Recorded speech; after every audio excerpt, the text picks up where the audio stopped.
Nanay mo hindi niya nakikita mga ginagawa ko para sa'yo at sa kanya. Tapos ayaw mo pa siya kausapin. Sige, ako na mag-adjust. Rosintay, wag naman ganyan mahal. Alam mo mahal kita, wag naman ganito please, maawa ka naman sa akin. Ikaw ba, naawa sa akin? Opo mahal, please patawarin mo ako. Hindi na pwede. Umalis ka na, Ham. Mahal naman, kana umalis pag-usapan natin to ng maayos. Sige ganito, mamaya kakausapin ko si nanay, dali na wag ka na umalis. Yun lang naman gusto ko. May gagawin ka dahil nahihirapan na ako. Ang drama masyado. Kung lalayas sapat hindi na magpapigil at dapat may dalang damit, ang arte masyado itong babaeng ito. Rose, hindi lang ikaw ang marunong magdrama, kaya ako din yan. Gusto mong hawakan sa liga anak ko, gamitin mo pa yung layas-layas mo. Hindi yan obra sa akin. Babaeng impokrita. Ha? Tara, buksan na natin. Okay, mahal. Nay, pwede ba kitang makausap? Pabigat na ba ako dito sa bahay, Alex? Gusto mo ba akong ilagay sa hospital para sa mga mamatatanda? Hindi po, Nay. Gusto ko lang malaman kung bakit hindi kayo magka ni Rose. Wala naman akong ginawa sa kanya, anak. Ang akin lang magtipid siya kasi kawawa ka naman, puro ka na lang trabaho tapos siya. Nung nakita niyo po ako nagluto minsan dahil masama pakiramdam ni Rose. Nako anak, masakit sa akin makita na ikaw na nga nagtrabaho, pati ba naman dito sa bahay ikaw pa din? Paano na lang pag wala na ako? Wag naman po kayong magsalita ng ganyan, Nay. Kung hindi ako maintindihan ng asawa mo, doon na lang muna ako sa tiyunan mo tititira. Wag naman po ganun, Nay. Akala mo, Rose, ikaw lang marunong umarte. Nakalimutan mo na. Papunta ka pa lang. Pabalik na ako. Nakatulog ka ba ng maayos, mahal?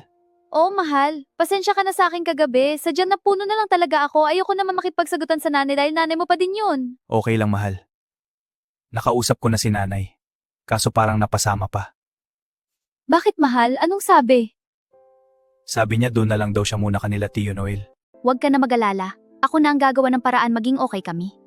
Maraming salamat, mahal. Gusto ko mang bumukod tayo pero kawawa naman si nanay. Sana maintindihan mo ako, mahal. Grabe talaga! Nay, saan ka pupunta? Doon muna ako sa Tito Noel mo. Nay, saglit!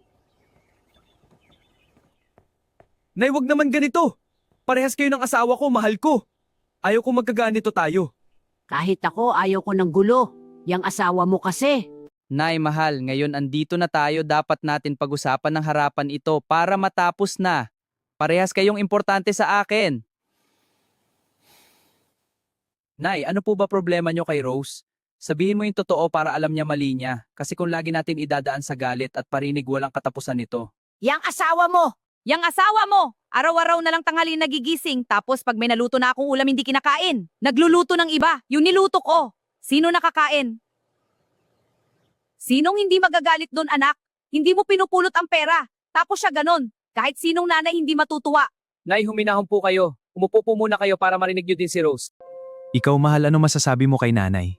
Nay, kaya po ako tanghali na nagigising kuminsan dahil maaga po ako nagigising para ipagluto anak niyo ng pagkain niya at baon.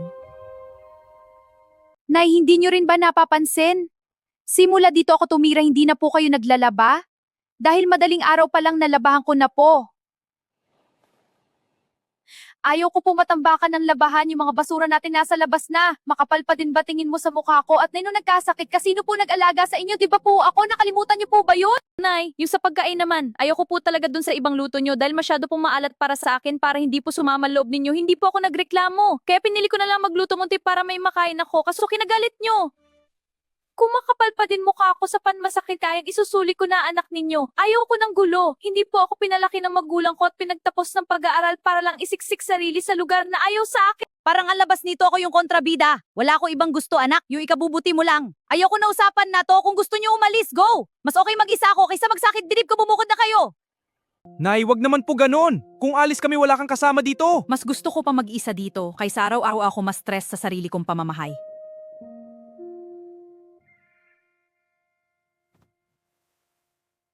Bumalik na lang kayo dito pag wala na ako. Dahil sa inyo din na naman mapupunta itong bahay. At hindi na din yun magtatagal dahil matanda na ako. Nay naman! Hindi ito ang gusto ko, mahal.